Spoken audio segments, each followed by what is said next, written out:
right, hello everyone, and thank you so much for joining us for this session on smart home growth strategies, looking at health at home, meeting the needs of consumers. If you haven't met me before, I am Kristen Hanich, Director of Research here at Parks Associates for the connectivity and health technology spaces. I lead our coverage of broadband, mobility, and health technology generally, working on our syndicated and custom research throughout the year, speaking at our industry events, and also networking with experts in the field such as yourselves. Before we get started, I'd like to give a special thank you to our sponsors, including our reception sponsor, Cox Communities, research sponsors, Early Sense and Essence, event sponsors, Alarm.com, Cook Duck Safety, GE Lighting, and Homebase, as well as Johnson Controls, Masonite, Notion, and Zen Ecosystems.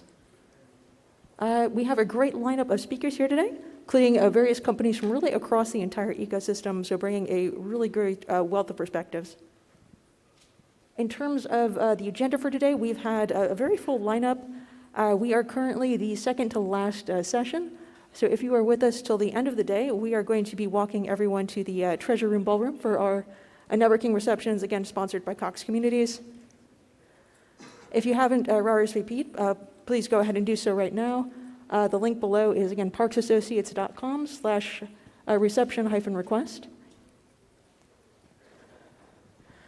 And while we are in person right now, for 2022, we will be doing a hybrid series of events, with our next virtual event kicking off in February and back in person for May for our Full Connections Conference, several days in person at the Omni Hotel in Texas. So I hope to see you all there. Before we get started with our discussion, I would like to spend the next few minutes talking about some of the consumer survey research we've been doing, as well as some of the very interesting trends that have been hitting the health at home space. So the past few years have had really a tremendous impact on the health tech market in the United States and really across the globe. Care providers, consumers, and everyone in the ecosystem has become far more aware of and willing to engage in health technology. Consumers overall are much more health conscious than they were pre-pandemic. They're also willing to purchase and adopt solutions that improve and monitor the health. This also applies to their homes. Correspondingly, we've seen accelerating adoption of really all of these solutions across each of these four pillars mentioned here. This has happened in the consumer side of things, in the MDU and builder spaces, and also for the relevant pillars in the office place as well. What has really helped to drive this trend is this incredible adoption of health technology generally. So one of the most dramatic changes we've seen is in telehealth service usage. So pre-pandemic, it was basically very small, like less than 10%. And then it has become a majority technology adopted by most people. So as of our last health tech survey, back in the second quarter, almost 2/3 of US broadband households used telehealth in some form or fashion, either a video visit, audio visit, or a messaging service. We've also seen that connected health and wearables devices, that is any device that captures and transmits biometric data to the cloud, that has also reached majority adoption. Some 55% of consumers own at least one of our tested connected health products, with smartwatches and wearables as a category leader. So connected health has more or less become mainstream. To discuss some of these trends and more, I have a really great lineup of panelists here today, including Yaniv Amir, President of Essence USA, Ian Bryant, Senior Director of Strategic Partnerships at CEDIA, Jean-Marc Druesne, apologies if I pronounced your last name wrong, and please correct me, Founder and CEO of Bblanace and CMO of Baracoda Daiily, Healthtech, Michael Donham, President of RePure, and Bethany Schoengarth, Marketing Director of Healium XR. Yaniv founded Essence USA back in 2012, opening up the North American region for the Essence Group, a leading white label manufacturer in home security and home health markets. Yaniv brings over 13 years of experience in the security and care markets. Ian is the Senior Director of Strategic Partnerships at CEDIA. He's been in the industry since 1998, working in both the sound and stage residential integration and commercial, corporate, and government integration spaces. CEDIA, if you don't know, is the global trade association for companies that design, manufacture, and integrate tech into the home. Jean-Marc is the founder and CEO of Bblanace and CMO of Baracoda Daily Healthtech. Jean-Marc has been working in the tech and creative industries for over 20 years, building and helping startups to scale. Michael Donham, a faculty member, is the president of RePure, a leading supplier of best-in-class health and wellness solutions for residential applications available through professional installers. He has a deep background in indoor air quality, water quality, and other aspects of wellness in the home. Bethany leads the marketing strategy for Healium XR, a company specializing in biofeedback as a method for controlling stress and anxiety. Healium's clinically validated solution makes use of mixed reality powered by VR and AR headsets or available through smartphone platforms. So yes, very excited to have you all here with us today, and happy also to leap into our conversation. So with all of the changes that we've been seeing, really very dramatic changes in terms of what consumers are looking for, in terms of what builders are looking for, where would you say that you're seeing the most interest, really in whatever markets you're serving? And then maybe, Michael, you can kick us off. First of all, I hope everyone's off to a great start here at CES. Thank you for attending. We didn't know what to expect if we'd even have a crowd, so it's great to have such a great large audience with us today. You saw the 4 groups or channels that the panel comprises of, and I'm more specializing in the environmental health ecosystem, specifically air, water. So when we talk about trends, Harvard Joint Center of Housing Studies, they did studies even pre-COVID, and they saw steady growth of interest in air quality, water quality, environmental. And post-COVID, just like with anything, it's just skyrocketed, right? And so what we're seeing in the builder field, I see we have one of the largest builders in Colorado here. You go to the top 10, 20 builders' websites, they all have wellness. Air, water, light are typically the 3 biggest drivers of wellness technology within the built environment. And also the consumers are demanding it. So our friends over at the Healthy Home Alliance, they just released a stat that was kind of mind-boggling to me, but they did a study that showed that the average homeowner that they surveyed are willing to pay $60,000 more for a home that's outfitted with healthy home technology to give them that peace of mind during the post-COVID world. So those are some of the things that we're seeing. Okay, I guess we can go from maybe left to right. Jean-Marc. Yeah. So thanks for having us. Just a few words about Baracoda Daily Healthtech. What is Daily Healthtech? So Baracoda is a French tech company. We are building technology that we infuse in daily objects at home, because our playground is preventive health. We believe that health is a daily practice, and we want to have impact at home. Our playground is the bathroom, because obviously people are spending most of their time taking care of their health in the bathroom.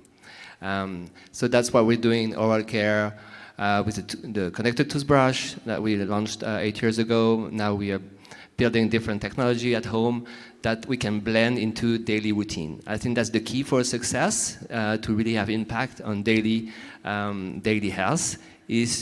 It has to be effortless, not a new thing to add in your routine. So it has to blend into your daily routine. That's what we do with the Smart Bath Mat that we just released also a few months ago, the Bblanace project. You step on it, you brush your teeth, and it just collects your data. So I think the big trend I can see, last year at CES, we were talking about people wanted to upgrade their home because they are spending more time. Now it's not a trend anymore, it's a lifestyle. And we've conducted a research last month in Europe. 90% of people want to upgrade their behavior at home. It's very conscious now. And 80% of them are ready to share their data with their healthcare professionals. That's another big trend I can see. Yeah, and then Yaniv, where are you seeing a lot of demand from the markets that you serve? I'm sorry, a lot of demand from? Oh, sorry. Where are you seeing a lot of demand in the markets that you serve? Oh, yes. So definitely with COVID. First of all, good afternoon, everyone. Great to be here. And with COVID, we're seeing a lot of demand for people looking to remain at home in their own safety environment and getting healthcare. So with the government programs pushed by Medicare for CPT codes and other reimbursement, we've seen on the board remote patient monitoring.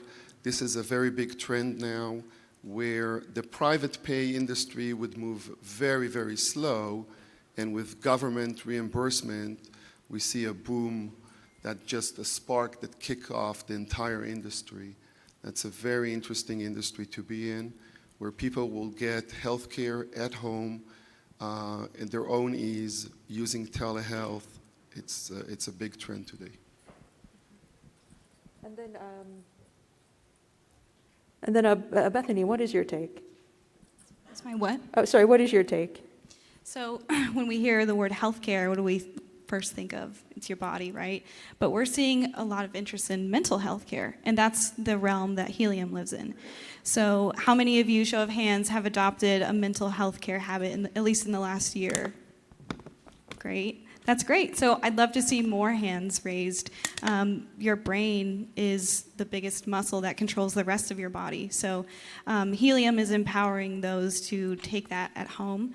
Our app is available on virtual reality headsets, which we're seeing an explosion in that industry right now with Meta converting to Facebook and investing billions of dollars in that industry. So if we can take virtual reality and use it for your mental health and make it accessible to consumers, which we are doing, why wouldn't you adopt a mental health care habit? So we're just reminded that your thoughts have power. Okay, and then Ian, so you have a bit of a different perspective, kind of working with CEDIA. Yeah, what we're seeing from the integrator channel is the increase in adoption from devices that are able to interconnect inside of the home and integrate together. So air quality, water, light, and then all of this mass sensorization, being able to gather the data that's coming from within the home and making a change based off of the data. So our channel's been doing human-centric lighting for years and years now.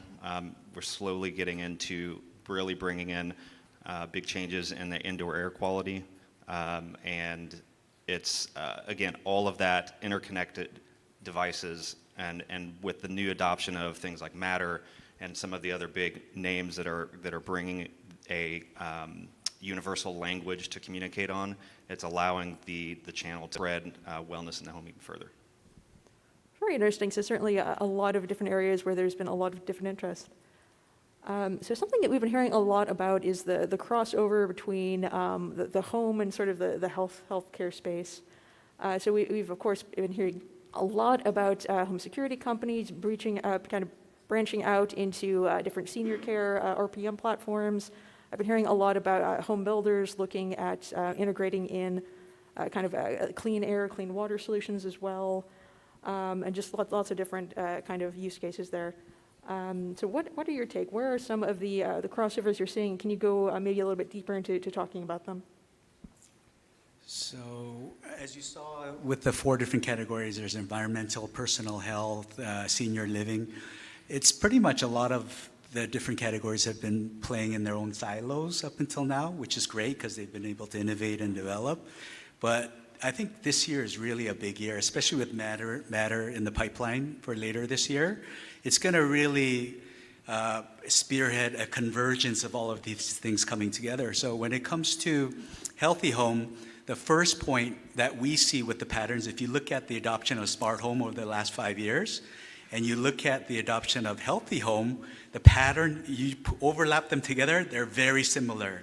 So that's the first area for environmental healthy home that we see integrating well with standard smart home protocols. And then I think the future is bright. Over the next couple of years, I think all of these things, living in place, personal health, they're all going to integrate so that we can be able to take that data and understand what the effects are in an accurate way. So it's not, oh, the air quality is good. Oh, is it really helping my health? No. We will see that tie into our personal health. So it's really exciting time to be in this space. Yeah, for me, sorry, you want to go on? Yeah, the big takeaway is sustainability, because consumer tech is good, but having more devices at home, there is going to be a big problem. So that's what we are exploring right now with new technology like power energy harvesting technology that gets you rid of the battery, for instance. We're just launching and exploring this technology for a smart thermometer. We're launching this year at CES, which is a battery-free smart thermometer. So that's a big trend for me. I mean, it's sustainability is going to be the key word. The other one for me is the impact on medical research. Now we are moving into a new era where we're going to collect more and more data at home, which are a bit unbiased data. The impact on science and clinical research is going to be huge. So interestingly enough, Essence started in the security industry. And about a decade ago, we expanded into healthcare. We saw a lot of synergies between those two industries that were on the board that Michael mentioned a couple of times here. And as a manufacturer, we can see that the RF communication is very similar. Communication to a monitoring center is very similar.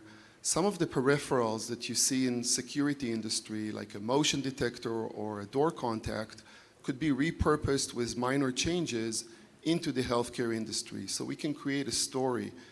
What happens to a person, to a senior who lives alone in their house, and what's the activity of daily living, or ADL in short. So we can create a story. Mom woke up today at 6:37 a.m.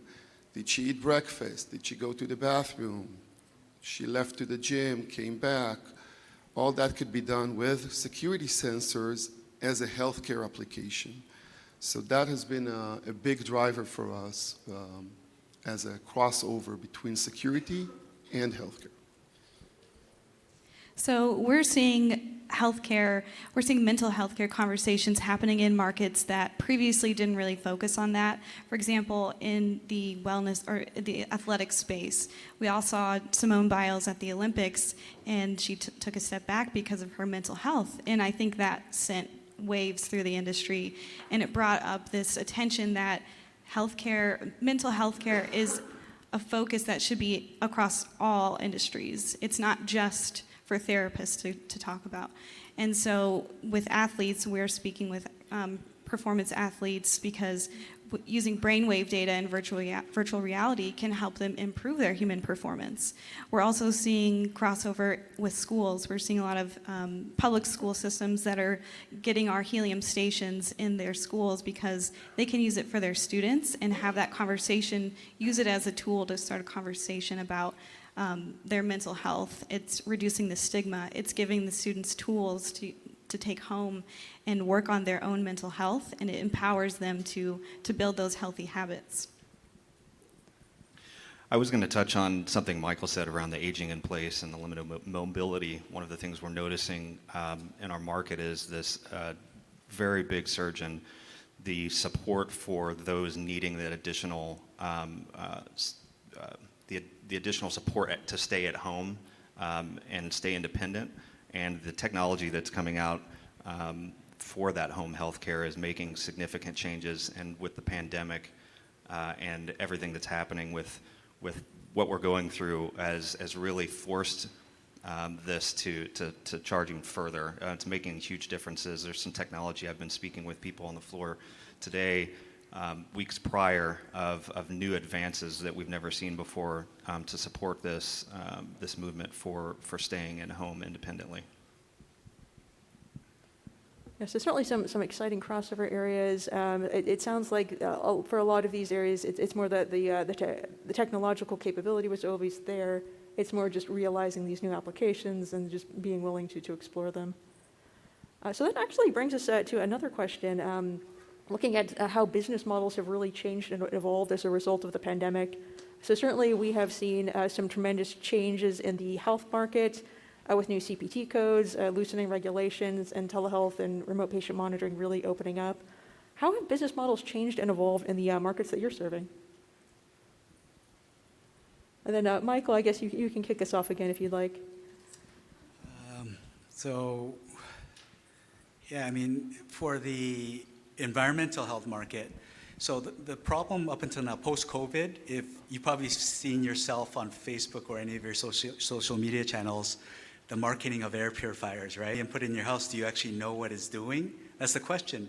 So if you look at the news now, a lot of school districts that use government money to purchase millions of dollars, they're like backpedaling now because they didn't do the due diligence.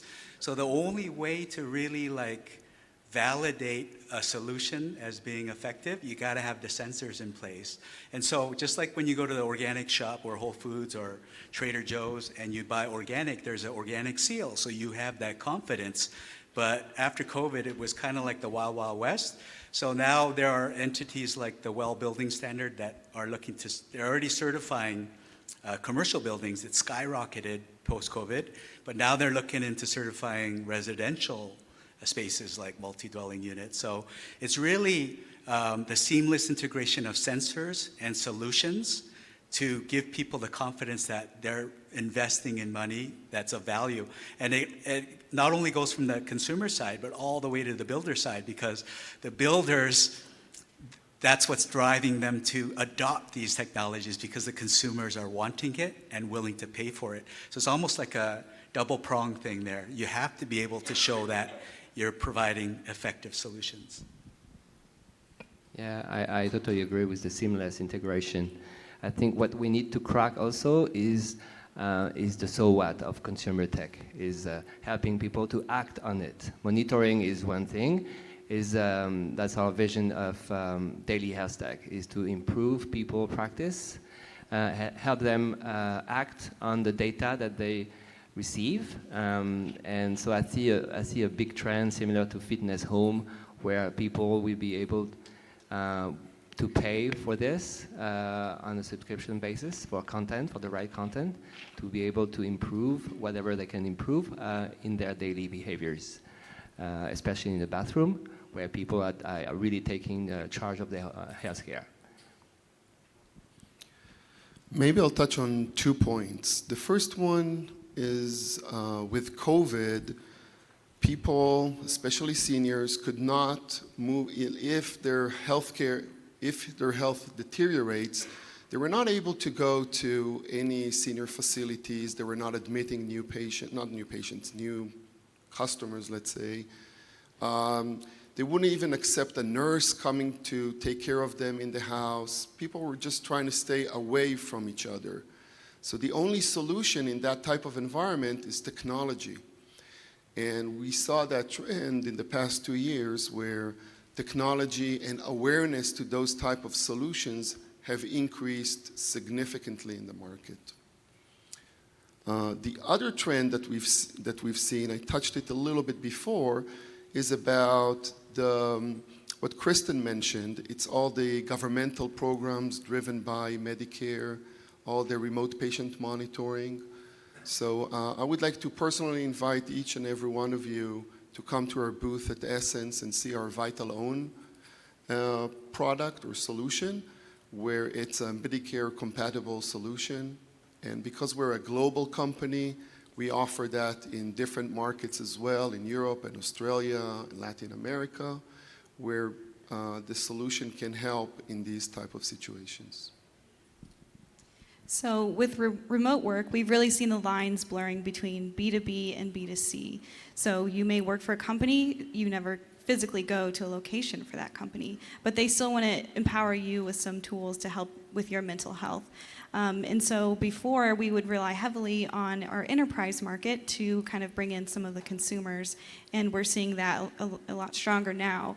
Additionally, with a subscription-based model, it really creates a community. And man, I love when our customers email us and say, and just tell their stories. That is what I live for. So when people reach out and say exactly the problem that they were starting with and how they're using Healium, that just lights my fire. So I love seeing a subscription-based model that creates a community that we can engage with, instead of having just a customer that transacts and then we never see them again.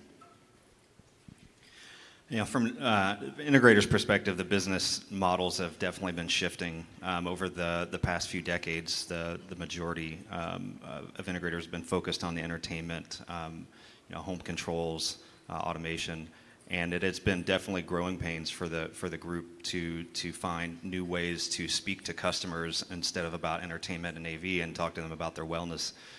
But they're trained, they're there, and they're ready to partner.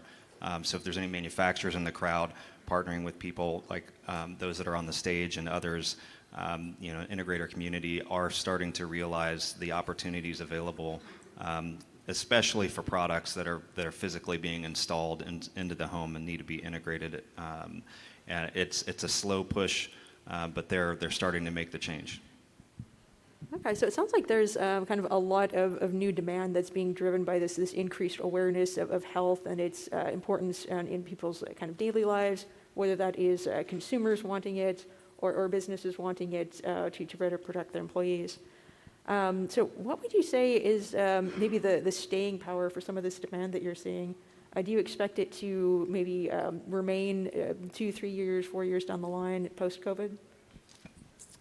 So, like someone mentioned before, post-COVID, health is at top of mind. It's why everyone's wearing a mask in here, right? It's our personal health. We want to protect it. We want to protect our families. One thing that people are shocked when I explain about air quality, the indoor air is up to 5 times or more worse than outdoors. So people are kind of shocked to hear that. So, and the indoor air is made up of the outdoor air as well. So if you live by the highway or you live in a polluted city, it's all coming within the realm of your environment. And so the environment is an extension of what affects our personal health. And so that's why more and more people are willing to pay a little more for air purification, water purification.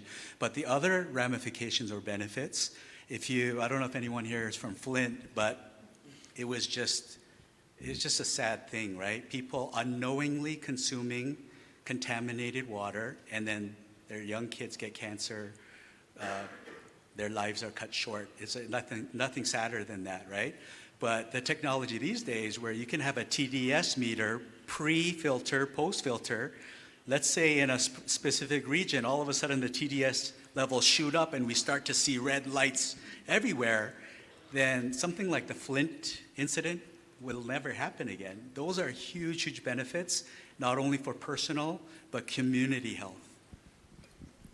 Yeah, consumer health tech is not a gadget anymore. It's our vision, Baracoda, is that the bathroom is moving into a digital health studio. It's like you will have your MD at home, your little MD that takes care of you, and that's where we're going, and that's a major trend for the next 5 to 10 years, and that's our vision of how the bathroom is transforming these days. So with COVID, we've seen some government ease on regulations. One interesting example is with physicians. So the rule pre-COVID was that the physicians should see the patient in the location that the patient is in. But the physician is licensed in a different state potentially. So the trick is to open a clinic in the state that you're licensed in and ask the patient to travel to you. Now in the post-COVID world, this doesn't work anymore. I want to be at home. And how would a physician I live in New Jersey, very close to New York, how would a Manhattan physician see me if I'm in a different state?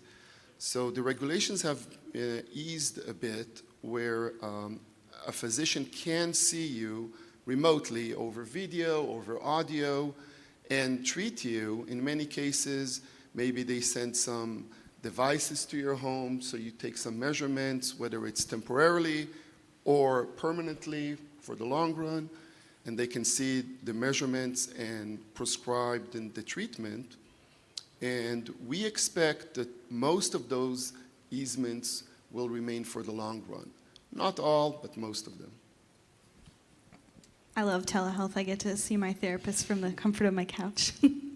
So our staying power, as I said, we're exploring these non-traditional markets that are starting talks about mental health. And so the exciting thing for us is that we're hardware agnostic, so we're building for not just a Quest headset, not just a Vive Flow headset, but many other VR headsets, as well as wearables. So right now, we're compatible with the BrainLink headband, which picks up EEG data, so you can see your brain waves in virtual reality. But I've met so many people who have the Aura Ring.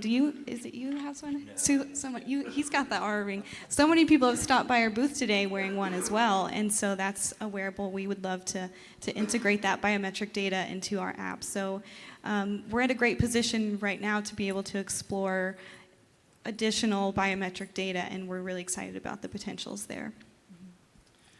As far as the longevity of this trend, we definitely don't see it going anywhere anytime soon.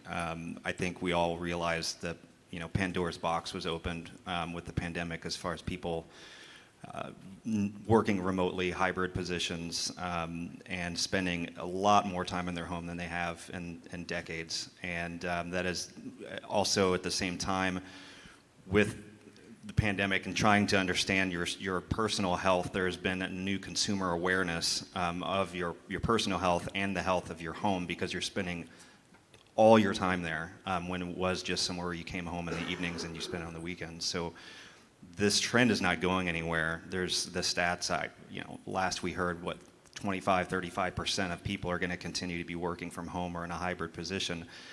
That's not going to change. The world has completely changed, and with that, the idea of making sure that space that you're spending all your time in is as healthy as it can be, just as your body is, something that Michael and I have talked about a lot. Is your home is an extension of your own health now because of how much time you spend there. So this is definitely a very long-term trend that will continue to grow and expand. So certainly there were some shifts driven by the pandemic, some regulatory changes as well that look like they are likely to be permanent.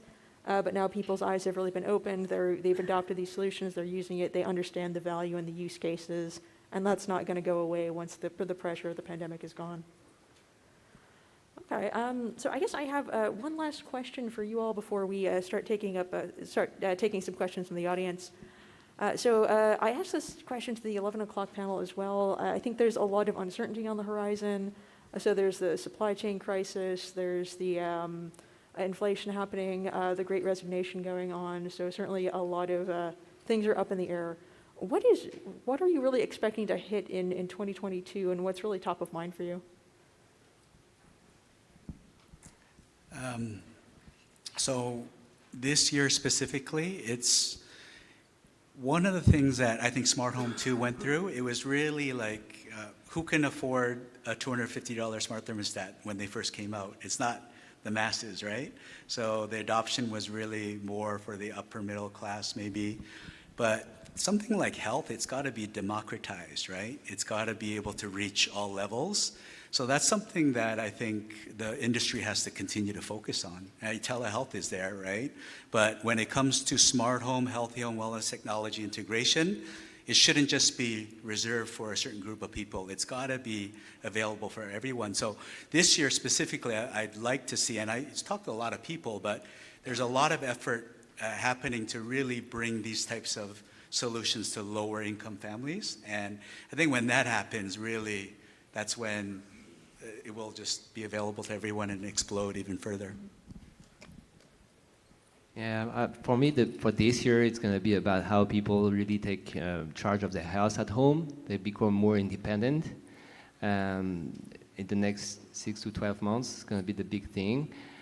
Before they spend too much money on new consumer tech devices, just being conscious about the daily practices they can have to take care of themselves and their family.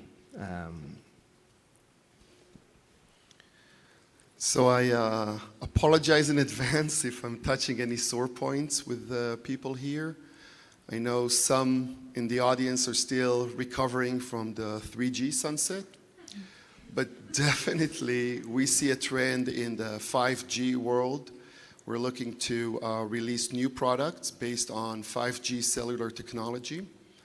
We're announcing in this show a new mobile panic button for seniors, for lone workers, and other industries that is 5G based. And because of it, it's really small, lightweight, and easy to use. And again, if you want, you're welcome to come to our booth at Essence. Thank you. So what's new for us is what we brought to CES this year. And if you come to our booth at the North Lobby, we are unleashing a biometrically controlled Jaguar. So you can wear a BrainLink headband and see how your flow state is reflected in this Jaguar. So when you're stressed, he is also stressed. He's agitated. His coat color is red. And when you calm down, he reflects that as well, and he lays down, he licks his paw. So what's new for us is building more experiences like that. Our app has 30 plus experiences in our library that were built in the Unreal Engine, so you don't really get to interact with the environment. So we're shifting to build more experiences in Unity that are more interactive, and the data is built into the environment that you see. Additionally, like I said, we're building for more wearables, so we'll be able to reach a bigger market. And 5G as well is a huge game changer for us. I have two things that are on top of my mind. One is very exactly what Michael pointed out, which is the availability of all of this technology for all levels of the economy, not just for those that can afford anything. This is about your health in your home, and definitely we need to make sure that it is available and accessible and affordable for all.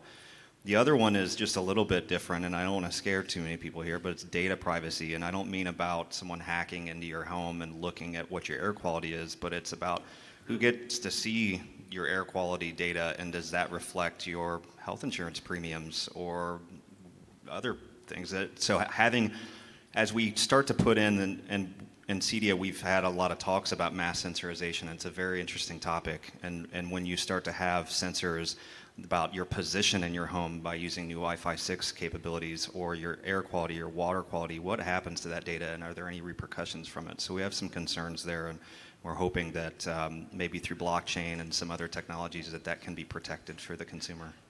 Yeah, certainly, I've been hearing a lot of interesting things about the new Wi-Fi motion sensing standard that is coming, as well as with Wi-Fi millimeter wave technology. They can actually take biometric readings from you directly just using that access point in your home.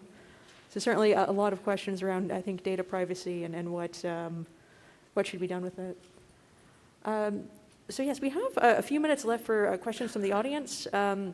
So if anyone has a question, we have 2 microphones set up, and you can queue up and ask our panel members anything you would like. Looks like we have one person walking up right now. Hi, thank you for the session. Walter Holbein, non-medical. This is more related to the remote patient monitoring telemedicine.